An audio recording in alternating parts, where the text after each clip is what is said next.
નમસ્કાર, હું ડૉક્ટર પ્રશાંત ગણાત્રા રાજકોટ ખાતે મંગળા મેઇન રોડ પર આયુર્વેદ કન્સલ્ટન્ટ તરીકે છેલ્લા 18 વર્ષથી પ્રેક્ટિસ કરી રહ્યો છું. અને આજે આપણે વર્ષા ઋતુ દરમિયાન એટલે કે ચોમાસા દરમિયાન શું કાળજી રાખવી જોઈએ એના વિશે વાતચીત કરવા જઈ રહ્યા છીએ. વર્ષા ઋતુ, જો ગુજરાતી મહિનાની વાત કરીએ તો શ્રાવણ અને ભાદરવો, અને જો ઇંગ્લિશ મહિનાની વાત કરીએ તો મોટાભાગે જુલાઈ અને ઓગસ્ટ મહિના દરમિયાન વર્ષા ઋતુ આવતી હોય છે. ક્યારેક મિડ જૂન એટલે કે જૂનના 15 તારીખ પછી પણ શરૂ થઈ જતી હોય છે, પણ મોટાભાગે જુલાઈ અને ઓગસ્ટ આ 2 મહિનાઓ વર્ષા ઋતુના મહિનાઓ કહી શકાય. ઉનાળાની ધોમધકતી ગરમી પછી વરસાદના જે વરસતા ટીપા છે એના દ્વારા સમગ્ર વાતાવરણ એકદમ તાજગીથી અને શીતળતાથી ભરાઈ જાય છે. આપણી આસપાસની પ્રકૃતિ 16 કલાએ ખીલી ઉઠે છે અને ખેતરો પણ એકદમ લીલાછમ બની જાય છે. આ વર્ષા ઋતુ આટલા આશીર્વાદ આપનારી હોવા છતાં ઘણી બધી બીમારીઓને પણ આમંત્રણ આપતી હોય છે. તો સવિશેષ કાળજી પણ આ ઋતુમાં આપણા માટે જરૂરી છે. પહેલાં વાતચીત કરીએ આપણે આ ઋતુના વાતાવરણ વિશે. તો વાતાવરણ ભેજયુક્ત એટલે કે હ્યુમિડિટી લેવલ બહુ વધારે હોય છે. તડકામાં પરસેવાથી નીતરતા લોકો કરતાં આ ઋતુમાં પરસ્પિરેશન એટલે કે સ્વેદાધિક્ય જોવા મળે છે. આકાશની વાત કરીએ તો વાદળછાયું આકાશ રહે છે. આપણું જે પાચન તંત્ર છે એ અને સૂરજ બંને એકબીજા સાથે જોડાયેલા છે. સૂરજ જ્યારે ખીલે છે એની સાથે સાથે આપણું પાચન તંત્ર ખીલે છે, પરંતુ આ કનેક્શન આ ઋતુમાં તૂટી જતું હોય છે. ઘણી વખત એવું બનતું હોય છે કે દિવસોના દિવસો સુધી આપણને સૂરજ દાદાના દર્શન નથી થતા. એટલે આ ઋતુમાં આપણી જઠરાગ્નિ મંદ રહે છે. આપણું જે પાચન તંત્ર છે એ થોડું નબળું પડે છે. એટલે શક્ય હોય તો આ ઋતુ દરમિયાન હલકો અને સુપાચ્ય ખોરાક લેશું. સાથે સાથે ખોરાકની અંદર આપણે રસોડાની કેટલીક વાનગીઓ એટલે કે લીંબુ, આદુ, ફુદીનો, અજમો, મરી, ધાણા, જીરું આ બધા જે તેજાના છે એનો ઉપયોગ મેક્સિમમ કરશું.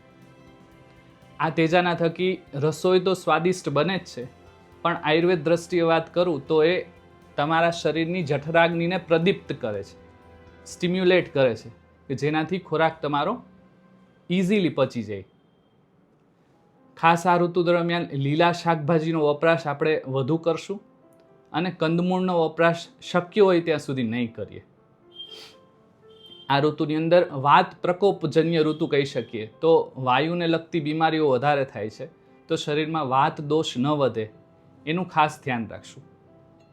હવે એક ડૉક્ટર તરીકે વાત કરું તો વર્ષા ઋતુની અંદર 3 પ્રકારના રોગોનું પ્રમાણ વધતું હોય છે.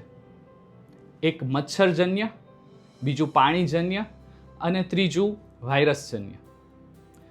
મચ્છરજન્ય બીમારીઓમાં ચિકનગુનિયા, ડેન્ગ્યુ, મેલેરિયા આ બધી બીમારીનો સમાવેશ થાય છે.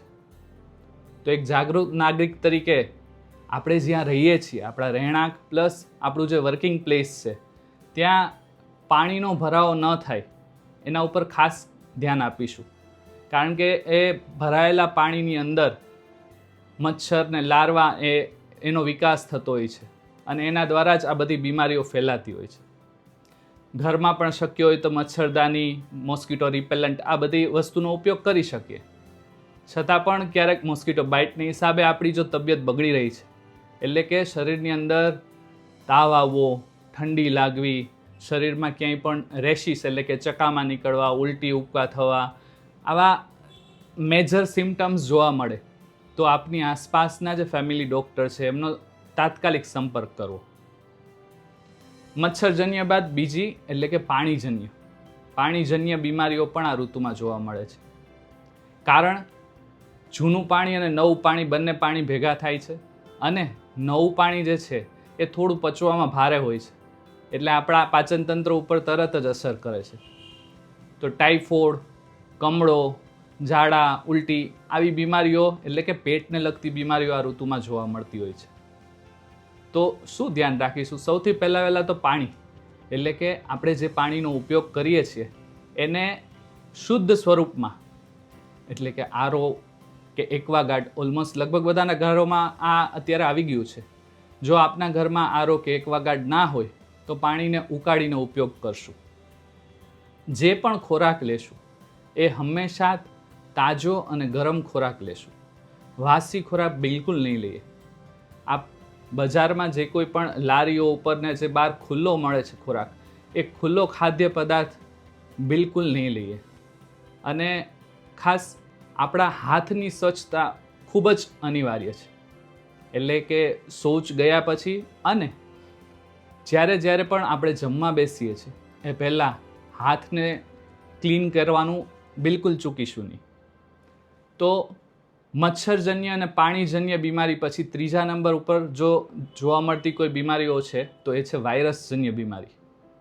વાયરસજન્ય બીમારીઓમાં શરદી, ઉધરસ, ફ્લૂ, અસ્થમા આ બધી બીમારીઓ પણ આ ઋતુમાં જોર દેતી હોય છે.